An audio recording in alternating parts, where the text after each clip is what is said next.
from CASSIUS iFull TV in association with MTK Global. We're at the first press conference here in London for Parker Fury, ahead of their world title clash in Manchester this week. I'm joined by Peter Fury. Yeah.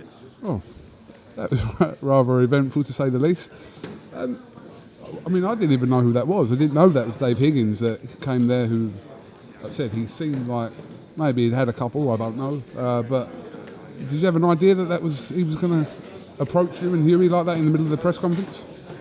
Listen, he's an rank amateur, you know. Look, he's pissed and had a good few lines up his nose, hasn't he? You know, listen, at the end of the day, there's a breach for you, David Higgins. Sue me. Complete tosser, yeah? Comes in drunk with some old man bodybuilder. You know, what is that? Is that going to matter to us?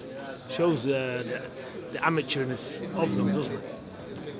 I mean, this has all come about through, obviously, the issue with the judges and the referee. How does that stand at the moment, Peter? There is no issue with the judges. The Boxing Board of Control, they've issued the whoever they've done. They've got a New Zealand judge. The other one's neutral. So what more did he want? The Boxing Board of Control.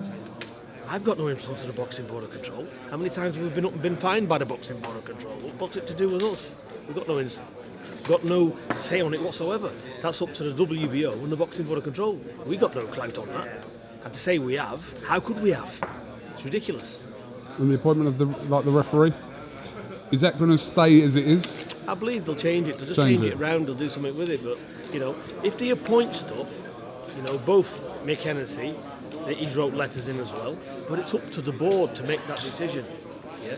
And like Mick said, spoke to David Higgins before, said, look, speak to Robert before the press conference.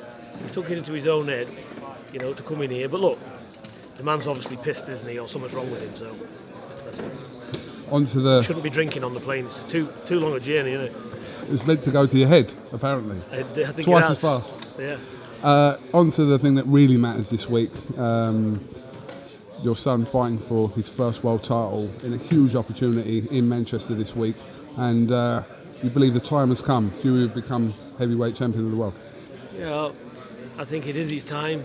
He's worked very hard for it, and I think it is his time. He's in the best physical shape he can be.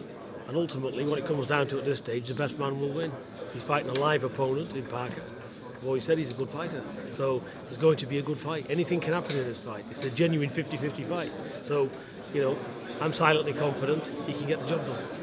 When you look at each of their opponents and whether this is the toughest they've faced, we know that Parker's been in with the likes of Takam and Andy Ruiz, good solid fighters. Yeah. But, where would you rank Huey amongst his opponents, or is he the best he would have faced, in your opinion? Yeah, Parker is the best Huey will have faced.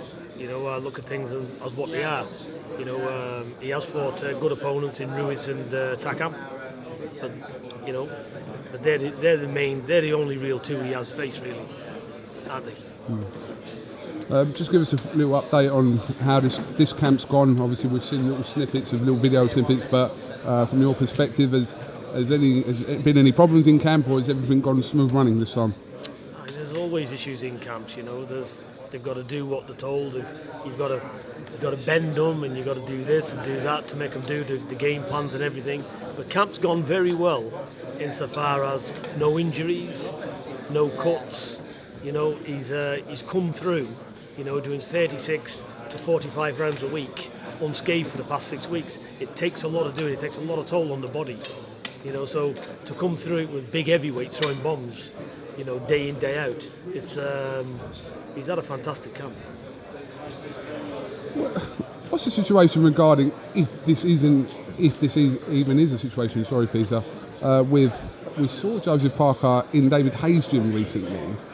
We know yourselves were there not too long ago. Can you make any comment on that, or is that just literally nothing? Well, I don't know. I hear a few comments that we're supposed to be in bed with David, and Parker's training in his gym. Yeah. A little bit silly, them comments now, aren't they? But like I said, listen, they can train where they want. You know, look, nobody's in our corner. We're in our own corner. You know, the fighters do what they do, and look, Team Fury is Team Fury by itself. You know, it's not about anybody else. You know, we went down to David Hayes' gym simply to spar Joe Joyce. You You know, so that's what we're interested in, getting you prepared for his fight. You know, fighting, hit big punches, and getting used to the shots and everything else. So that's all it is. But no, nothing really, and you know, good luck to him. He can train wherever he wants. There's only 2 people getting in the ring, aren't they? I mean, what have you got to say, Peter, about, you know, there's talks of Parker's team talking to other promoters and other fighters about making potential fights after this? We've mentioned in the past with Eddie Hearn and also today. You know, what have you got to say about that, Peter? I mentioned what today? The fact that people are making fights ahead of this one, or trying to make fights ahead of this one. It all doesn't matter, you know. You know, let's put it this way. This is a 50-50 fight. Huey ain't coming to make up the numbers, he's coming to win it. We ain't locked away for 10 weeks for nothing. So, you know, if he comes through Huey, then they need to be looking at other fights and this and that. But I think it's very premature. But looking at the cut of Higgins, the way he's turned up here, you can see what we've had to deal with. So basically, I ain't really interested in what they're doing. He's an amateur running around, he's everybody's friend, he's in everybody's camp, and he takes little snippets of their chat and gives it to us down the phone. He's not, he needs to be himself in, not 20 other people talking. He's lapping it up like a dog, like a cat with milk. He's speaking to everybody under the sun, David Higgins. He wants to just deal with his own team a little bit better. Well, this is only the start of fight week, so I'm pretty certain that we'll have little things prop up as the week goes on, but like I said, we'll get to fight night and that's all that really matters. Yeah, it does, you know, talking about breaches, breach this, breach that. It's like, I don't know, what is that? What kind of conversation is that? I said to him, I sent him a text, I said, listen, the men's here now, they're fighting at me. Get on with it. You know, and ahhing. You know, what about this, what about that? Not interested. Well, anyway, what they say to me is toilet roll. You said in the press conference that he had threatened Dave Higgins to run off back to New Zealand with the money. Yeah, he said, look, he only said, Mick told me this morning, I said, how's everything going? He went, yeah, he said, it's going well. He said, but David Higgins has rang and said, look, Mick, you know you've breached and, you know, we can really take the money, you know, and, you know, we don't have to have this fight. He's been threatening pullouts every day of the week. So why would you do that? He can't pull out, he can't take money. Yeah, the money's in an escrow account. What do they think it is? You know, they're on drugs, these people. Stupid. Okay, Peter, can I just get a quick word from you about Canelo and Golovkin? Did you watch it? Yeah, I did. And what did you make of the, well, more in particular, the 118-110 scorecard, which seems to have obviously raised more than a few eyebrows? Do you know, I can't really look at judges. I'm not really interested. I look at the both fighters. What I seen, a draw, morally, you could say, yeah, it's a draw. And I'll tell you why.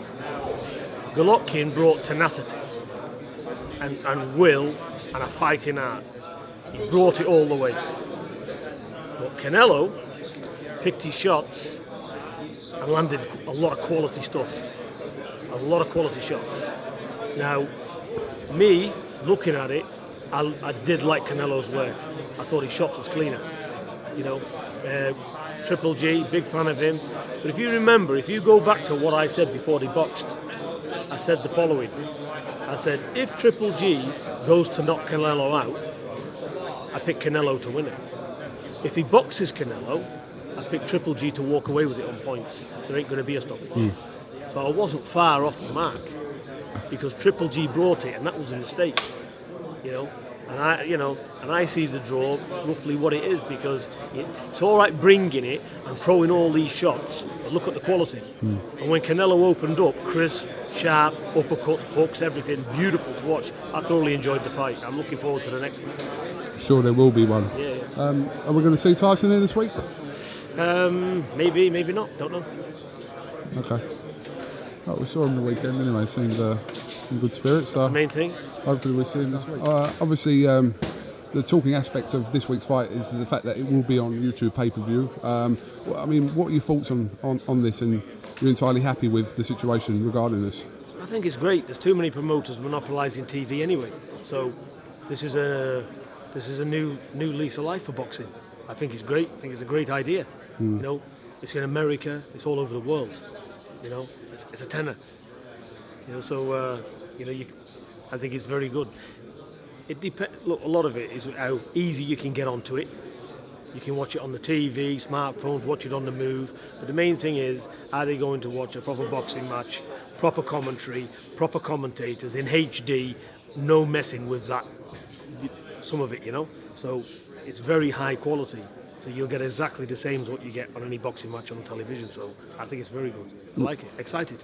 To see, I mean, things that are streamed online, the numbers are phenomenal. And, you know, this isn't a new thing. In America, they're streaming fights, live fights anyway, regardless of whether people are watching it on the TV anyway. So this is a chance definitely worth taking. We've only got to look at yours. Look at the hits you get. Enough said. Enough said. So what does that tell you? More people watch IFL TV for boxing than anything else in this country. IFL, MTK, we're brilliant. It's all good. Yeah, absolutely. And we're family now, by the way, look. Peter, we've always been family. I know. It's just official, you know? It's official. Official. Absolutely. But we're going to be streaming our first show soon, in a couple of weeks. So we're looking forward to doing that, with MTK. So... I know, I was speaking to MTK as well, and they said they've been looking at doing something for quite a while with it. Yeah. And I said I think it's brilliant, and we all do anyway. You know, so brilliant, over the moon. Definitely. All right, listen, we'll catch up with you in a week. Cool. Top man.